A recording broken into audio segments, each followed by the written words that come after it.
मैं डॉक्टर राजकुमारी शर्मा आज आपके समक्ष कहानी संरचना और स्वरूप के बारे में बात करूंगी। इससे पहले कि मैंने वीडियो में आपके समक्ष उपन्यास व उपन्यास का उद्भव और विकास को आपको समझाया था स्लाइड के माध्यम से। इसका दूसरा तत्व है कहानी संरचना और स्वरूप, हिंदी कथा साहित्य का। संरचना का अर्थ है बनावट या रचना, यानी कि किसी भी शब्द के अर्थ को प्रकट करना वाक्य द्वारा। स्वरूप से हमारा तात्पर्य है विशेषता एवं स्वभाव। विशेषता से हमारा तात्पर्य है गुण और स्वभाव से हमारा तात्पर्य है प्रवृत्ति या व्यवहारिकता। कहानी का स्वरूप, उद्भव और विकास। कहानी का अर्थ कथा कहना। कथा कहने से हमारा तात्पर्य है कि आपने अपने मन मस्तिष्क में या अपने हृदय से अगर किसी भाव को प्रकट किया है और वह कहानी का आकार ले लेता है तो हम उसे कथा कहने के रूप में भी संबोधित कर सकते हैं। कथा कहना प्रक्रिया जो अनादिकाल से चली आ रही थी, जिसका उद्देश्य ज्ञान, शिक्षा और मनोरंजन को देना था। कहने का तात्पर्य यहाँ पर यह है बच्चों कि जब भी हम किसी कहानी की शुरुआत या किसी कहानी की नींव रखते हैं तो उसमें हम इन तीन आधारों का रूप स्वरूप व्यक्त करते हुए नजर आते हैं। पहला कि उस कहानी में ज्ञान होना चाहिए, यानी कि कोई ना कोई आपको बोध अभिव्यक्त होना चाहिए। शिक्षा वहां पर होनी चाहिए कि आपको इस कहानी से क्या सीख मिल रही है। तीसरा एवं महत्वपूर्ण तत्व है इसमें आनंद, यानी कि रस की प्राप्ति होना, कि कोई भी कहानी आप पढ़ रहे हो उसमें किसी भी तरह का ऊब या किसी भी तरह का निराशा का भाव उत्पन्न नहीं होना चाहिए। उसमें रोचकता, मनोरंजन का आधार बना रहना चाहिए। कहानी का आरंभ। कहानी का आरंभ हिंदी कथा साहित्य में 20वीं शताब्दी के आसपास माना जाता है। जैसे कि हमने बात की कथा कहना। कथा से हमारा तात्पर्य है कि अगर हम कथा को वर्गीकृत करते हैं, कथा के बारे में जानने का प्रयास करते हैं, तो ये जो कथा कहने की जो प्रक्रिया है ये प्राचीन काल से चली आ रही है। प्राचीन काल में हम संस्कृत भाषा का प्रादुर्भाव करते हुए नजर आते हैं और वहां पर संस्कृत भाषा को दो भागों में विभक्त किया गया है, वैदिक साहित्य और लौकिक साहित्य। इसी तरह से वैदिक कथा या लौकिक कथा के आधार पर भी कहानी का रूप स्वरूप रचा गया। वैदिक कथा से हमारा तात्पर्य है कि जो उपनिषदों में, जो ग्रंथों में कहानी लिखी गई या रची गई उसके आधार पर उसका वर्णित रूप। लौकिक कथा से हमारा तात्पर्य है जो व्यक्ति, चाहे वो पढ़ा लिखा हो या नहीं पढ़ा लिखा हो, वह एक रूप स्वरूप के आधार पर कहानी का जो आकार है उसे गढ़ते हुए दिखाई देता है। यानी कि हम अपने आसपास देखते हैं कि कितनी कहानियां हमारे आसपास बिखरी हुई हैं, उनको हम नए रूप में, क्रम में रखकर उसका आधार प्रकट कर सकते हैं। हम देखते हैं कि हम समाज के द्वारा, ये समाज से ही कहानियों को उठाते हुए दिखाई देते हैं। यानी कि हर समाज में, यानी कि हम बात कर रहे हैं जैसे प्राचीन काल हो गया, आपका आदि काल हो गया, भक्ति काल हो गया, रीति काल हो गया, आधुनिक काल हो गया, तो हर हम देखें काल में अनेक प्रकार की कहानियों ने अपना रूप स्वरूप उसका उद्भव और विकास हुआ है। जैसे पंचतंत्र की कहानी भी कह सकते हैं, यानी कि पंचतंत्र से हमारा तात्पर्य बच्चों के आधार पर कहानियां जो लिखी जाती थी, जिसे मतलब बच्चों के आधार पर ही नहीं, हर वर्ग के आधार पर हम उसे देख सकते हैं, सुन सकते हैं या पढ़ सकते हैं। तो उसमें कहीं ना कहीं वह उद्देश्य के आधार पर लिखी जाती थी। बौद्ध साहित्य में भी जातक कहानियां कही जाती थी। कहानी कहने की शुरुआत छोटी कहानी यानी कि शॉर्ट स्टोरीज का उदय अंग्रेजी साहित्य के आधार पर हुआ। मासिक पत्रिकाओं में अंग्रेजी में छोटी कहानियां प्रकाशित होती रही। कहने का तात्पर्य यहाँ पर यह है कि हम बड़े विस्तृत रूप में कहानी का आकार नहीं यहाँ पर ज्ञापित कर रहे हैं, छोटे स्तर पर यानी कि लघु कथा के आधार पर हम कहानी का रूप स्वरूप कर रहे हैं, कि जिसमें मुख्यतः एक दो कहें कि भाव वहां पर अभिव्यक्त कर सकते हैं। वैसे तो कहानी में एक ही धारा या एक ही समस्या, एक ही कठिनाई, पीड़ा, वेदना, संवेदना का रूप रखा जा सकता है, उसमें अनेक आधार प्रस्तुत नहीं किए जा सकते। अंग्रेजी कहानियों के बाद बंगला में गल्प कहानियों की शुरुआत हुई। गल्प से हमारा तात्पर्य है बेटा यहाँ पर मिथ्या या कल्पना के आधार पर या थोती बातों के आधार पर या डींगों के आधार पर कहानी का रूप स्वरूप तैयार करना। इसके लेखक बंगला साहित्य में हुए जैसे बापू गिरिजा कुमार घोष, लाल पार्वती नंदन, बंग महिला आदि ने मतलब गल्प कहानी की शुरुआत की।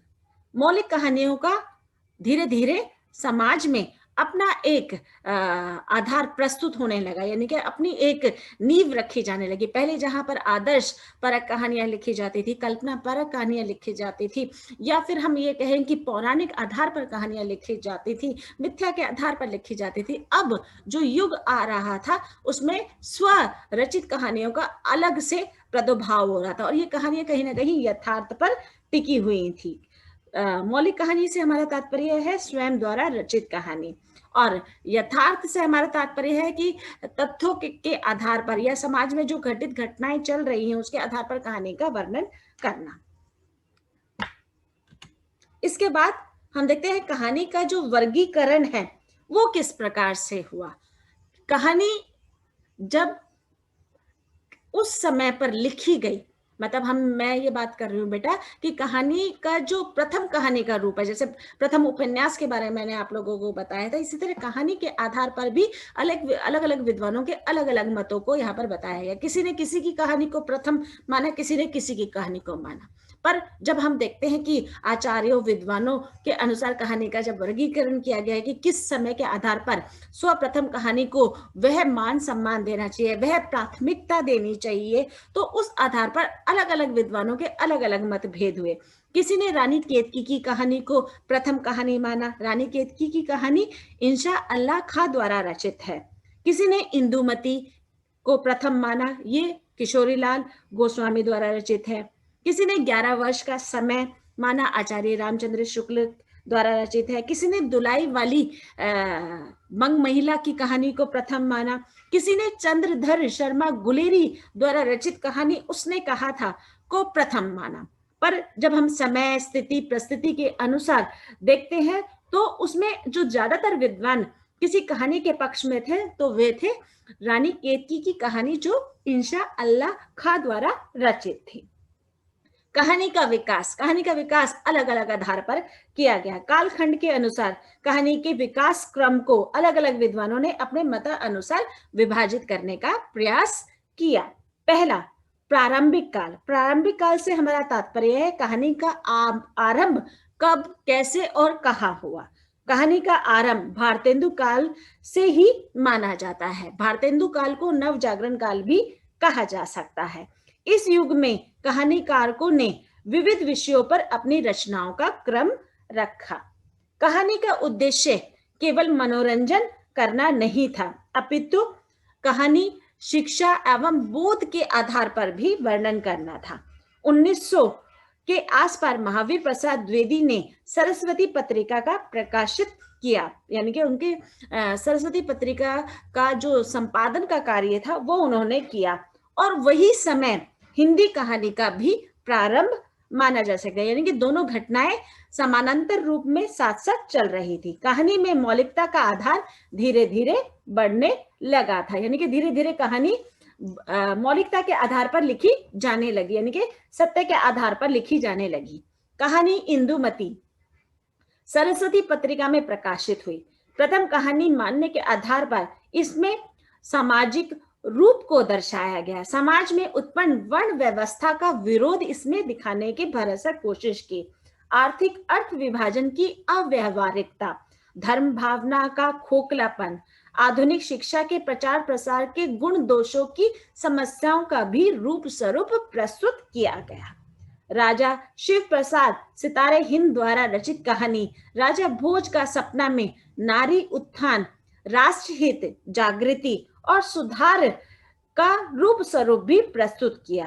इस युग में कहानी क्षेत्र में विविध प्रकार के प्रयोग होने आरंभ हो गए। यानी कि कहानी एक ढर्रे पर नहीं चल रही थी, उसके अलग अलग आधार प्रस्तुत किए जा रहे थे, अलग अलग विषयों के आधार पर उसे उसकी नींव रखी जा रही थी। दूसरा है बेटा इसमें प्रेमचंद और प्रसाद युग। 1916 में प्रेमचंद और प्रसाद की कहानियों की शुरुआत हुई। कहानी की मुख्य शुरुआत प्रेमचंद से ही मानी जाती है। कहानी में सर्वप्रथम आदर्श का रूप रखा, धीरे धीरे कहानियों का कलेवर बदला, यानी कि स्वरूप बदला और कहानी यथार्थ पर आधारित होने लगी। कहानी घटना प्रधान के स्थान पर पात्र प्रधान और भावना प्रधान का महत्व धीरे धीरे बढ़ने लगा।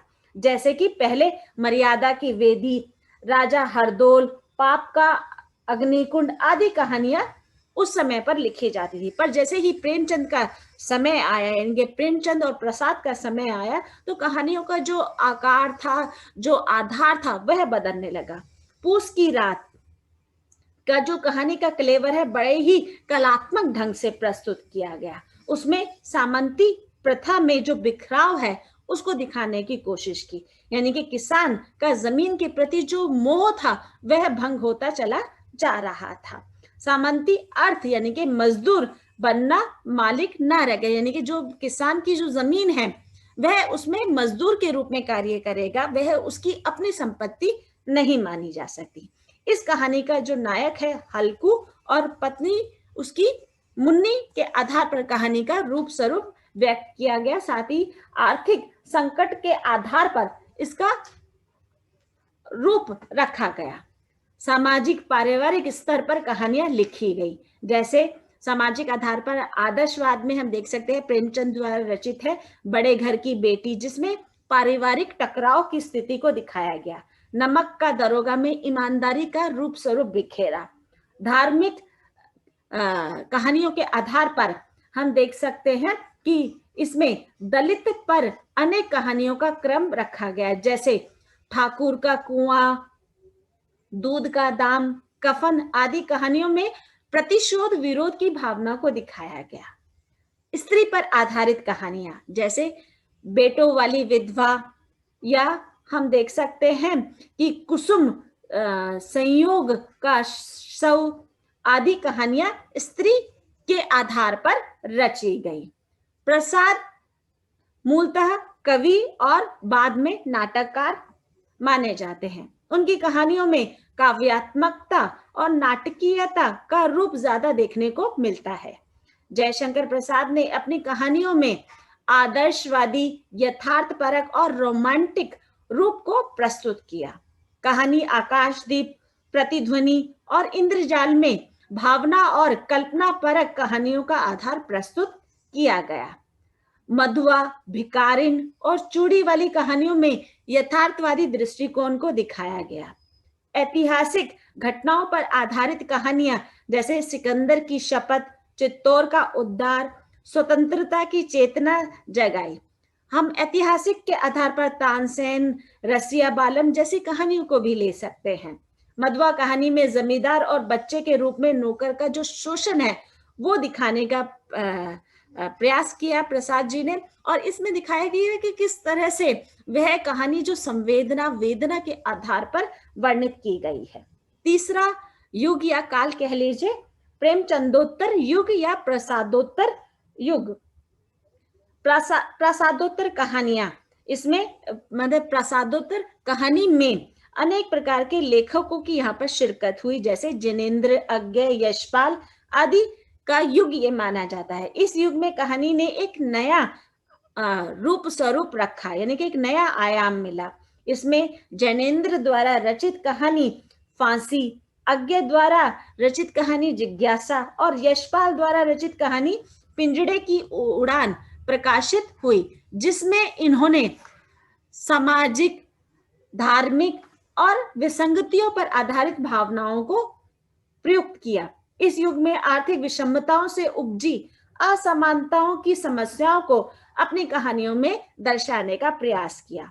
मानसिक द्वंद्व, टकराव, स्वाभिमान आदि अलगाव की स्थितियों का भी चित्रण किया।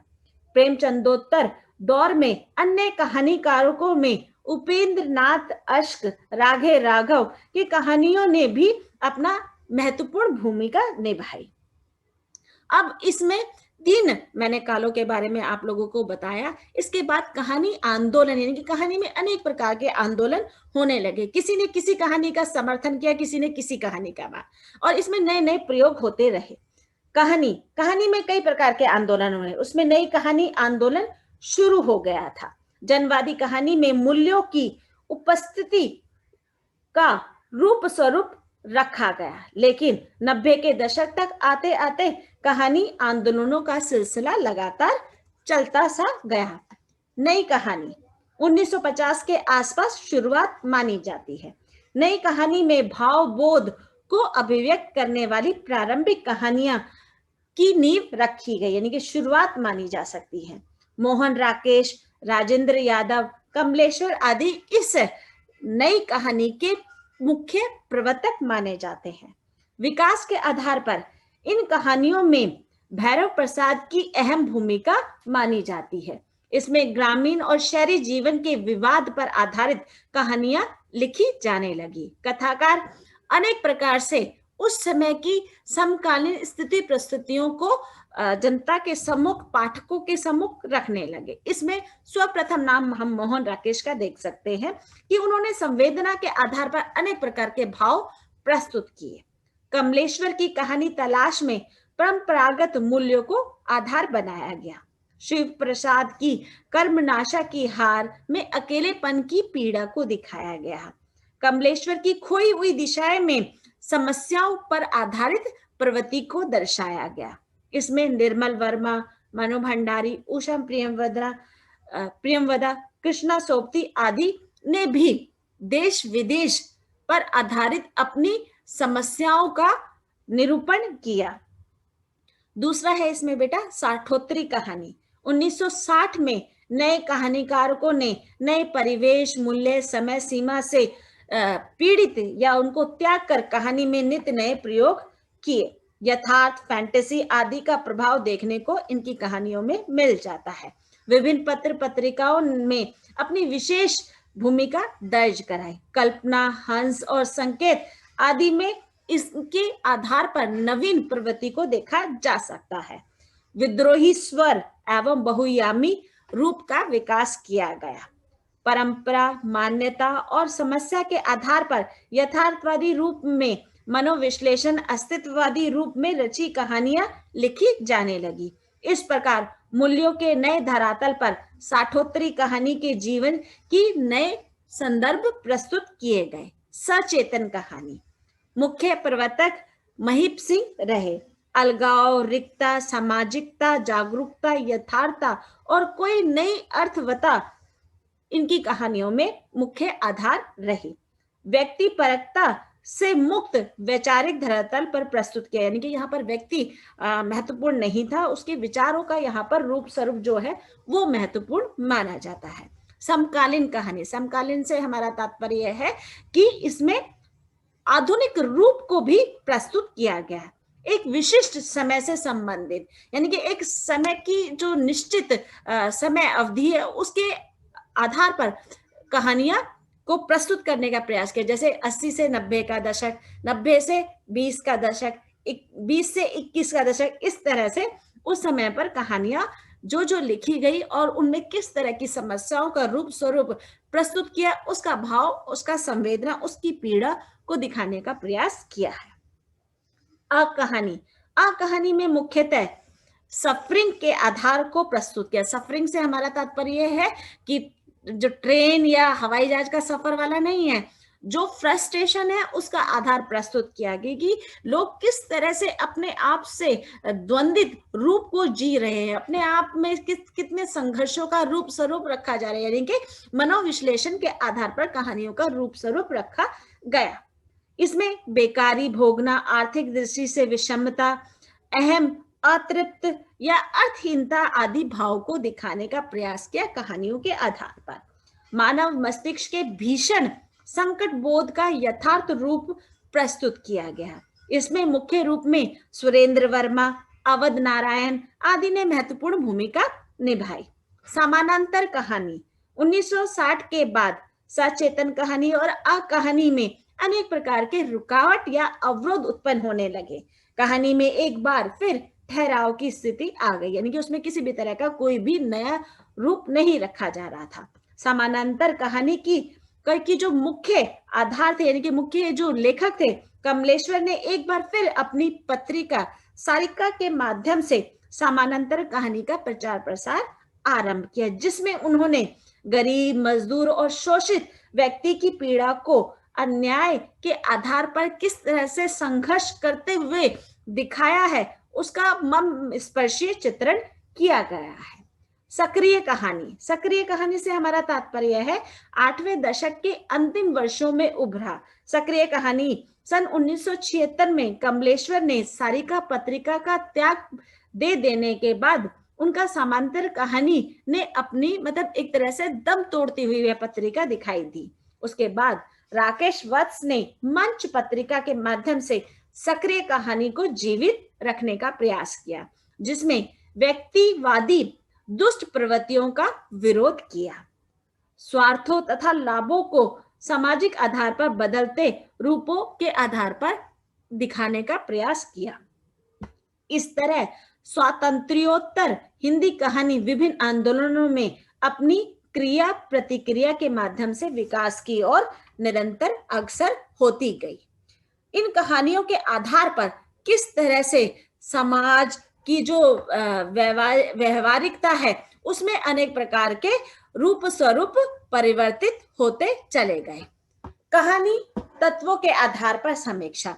बेटा इससे पहले जो पहले की स्लाइडें हैं इसके बाद की, यानी कि मैंने स्लाइड में इसका पूर्ण रूप से वर्णन देने का प्रयास किया है कि किस तरह से जैसे उपन्यास के 3 प्रकार से मैंने आधार बताए, घटना प्रधान, चरित्र प्रधान, नाटकीय प्रधान, ऐसे ही कहानी के रूप का भी यहाँ पर रूप स्वरूप रखा गया है। इसके बाद मैंने आपको पूरा बताया कि किस तरह के वहां पर आंदोलन चले। अब लास्ट है इसका कहानी की तत्वों के आधार पर समीक्षा। कहानी को 6 भागों में विभक्त किया गया है। कथानक, पात्र चरित्रण, देशकाल वातावरण, संवाद शैली, भाषा शैली, उद्देश्य। कहने का तात्पर्य यह है, जब भी हम किसी कहानी का वर्गीकरण करते हैं, समीक्षा करते हैं, तत्वों के आधार पर बताते हैं, तो उसमें मुख्यतः 6 तत्व का होना अत्यंत अनिवार्य है। आप देखिए कि कहानी और उपन्यास में 6 तत्वों के आधार को प्रस्तुत किया जाता है, जबकि नाटक में हम देखते हैं कि 7 तत्व होते हैं। इसमें रंगमंचीयता या अभिनयता एक और तत्व बढ़ जाता है। मैंने इससे पहले अपनी एक और कहानी इसमें प्रस्तुत की है। अब पर्दा कहानी में मैंने तत्वों के आधार पर समीक्षा की है, वो भी आप मेरे YouTube चैनल पर जाकर देख सकते हैं कि किस तरह से पर्दा कहानी में मैंने 6 तत्वों के आधार पर बताने का प्रयास किया है।